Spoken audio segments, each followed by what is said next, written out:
Tonight, our special coverage as Israel faces complaints for committing genocide at the International Court of Justice and the International Criminal Court. Assalamu alaikum and good evening. This is Muslim News Canada on Muslim Network TV. I'm Zahra Sayed. Israel's war has entered its fourth month as Israel is set to appear in the International Court of Justice later this week for committing genocide in Gaza. Its military forces continue indiscriminate bombing of innocent civilians. Gaza is facing a dire situation. 1.9 million Palestinians in Gaza are displaced in what is being described as a triangle of death marked by hunger, dehydration, and disease. In the past 24 hours, 249 Palestinians have been killed in Gaza. 510 have been wounded. The World Health Organization says there is no information about 600 patients and healthcare workers from Gaza's Al-Aqsa Martyrs Hospital. The United Nations Agency for Palestinian Refugees says its facilities have been attacked 220 times since the onset of the war.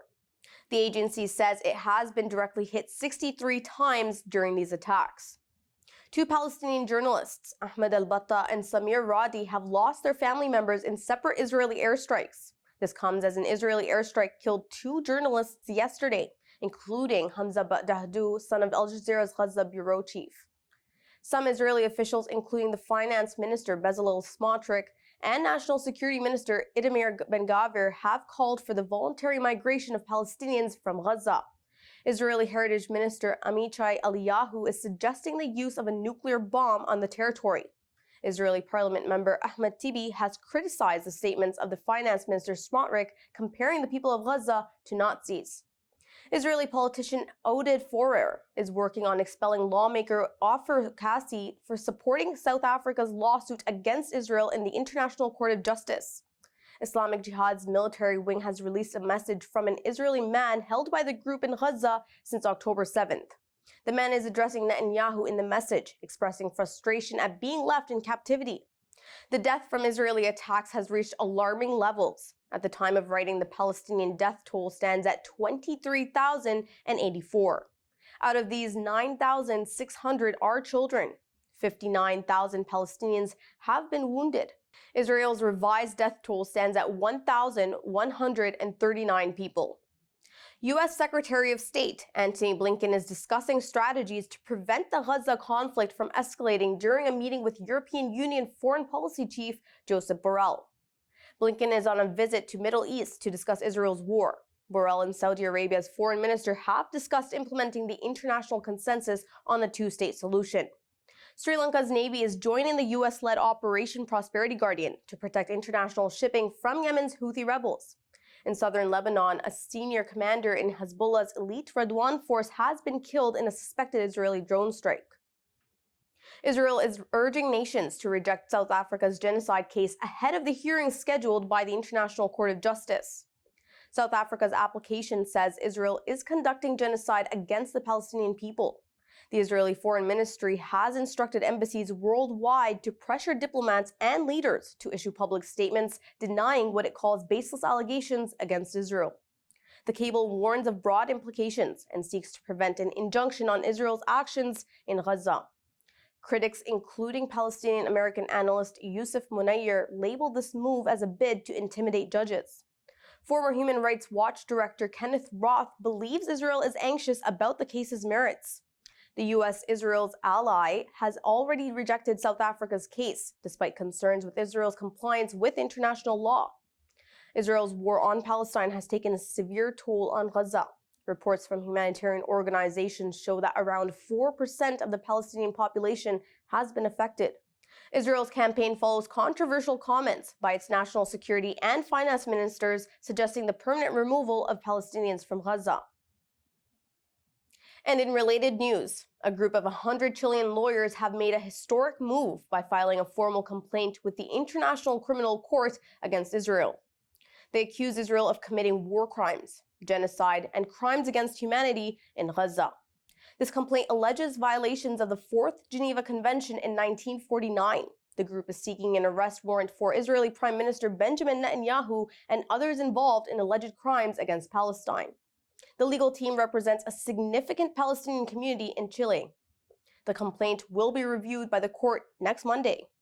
Lead lawyer Juan Carlos Manriquez has confirmed that the petition complies with the Rome Statute. He says the move is supported by several Chilean senators. The lawyers argue that Israel's disproportionate retaliation against vulnerable groups, including the elderly, women, children, and the sick, constitutes deliberate human rights abuses. The group has cited evidence, including photos of Israel's use of banned white phosphorus munitions in Gaza. The International Criminal Court has already announced to examine complaints focusing on war crimes and crimes against humanity. Palestinian advocates, human rights activists, and supporters of Palestinian cause eagerly await the judgment, which is being described as potentially landmark. A United Nations official is under investigation for alleged violations of its code of conduct.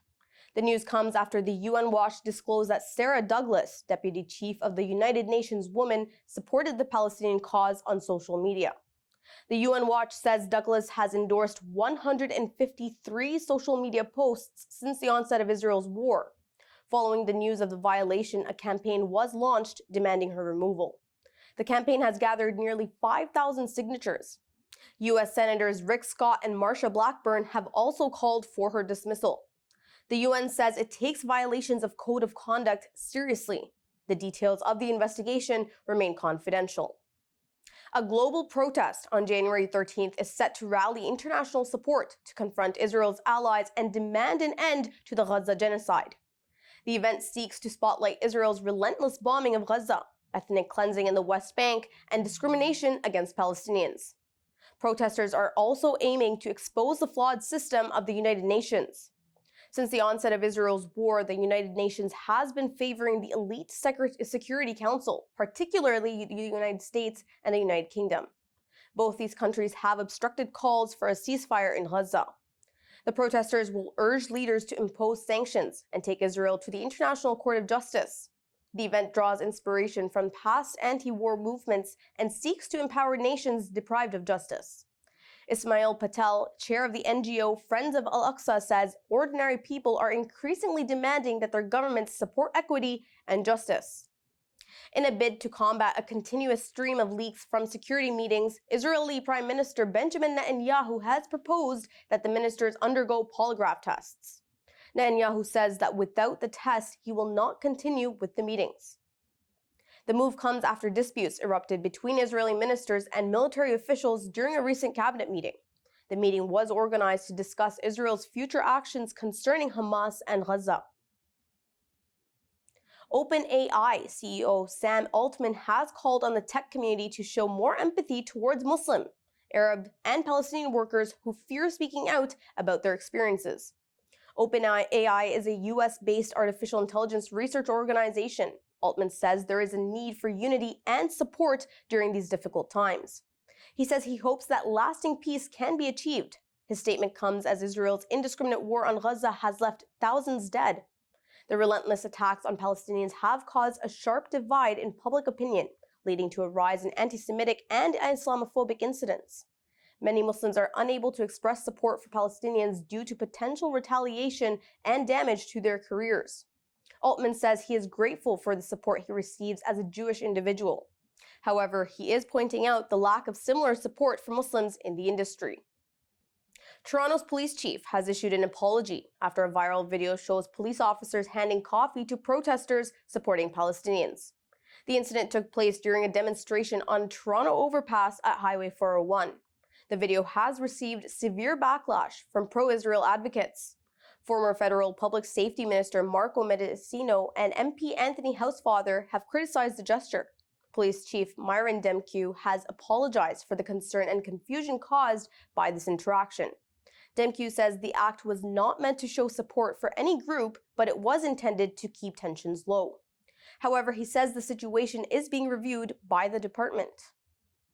Canada's Special Representative on Combating Islamophobia has expressed her heartfelt sentiments regarding the attack on the Afzal family in London, Ontario in 2021. Amira Al-Ghawabi says the Islamophobic event had a deep impact on the Muslim community. The news comes as Nathaniel Veltman's sentencing is underway. The 23-year-old was convicted in November of 4 counts of first-degree murder and 1 count of attempted murder for driving his pickup truck over the Afzal family. The incident left 4 members of the family dead. The younger member of the family, a 9-year-old, was injured. Al-Ghawabi says hate and Islamophobia can abruptly snatch away loved ones. She is appealing for solidarity for ensuring such incidents do not occur again. Thank you for watching. Our news is produced by Muslim Network TV, which is a not-for-profit organization. We need your support for donations. Please scan the QR code on our broadcast or visit muslimnetwork.tv to donate now so we can continue to amplify the voices of Muslims in Canada and abroad. Assalamu alaikum.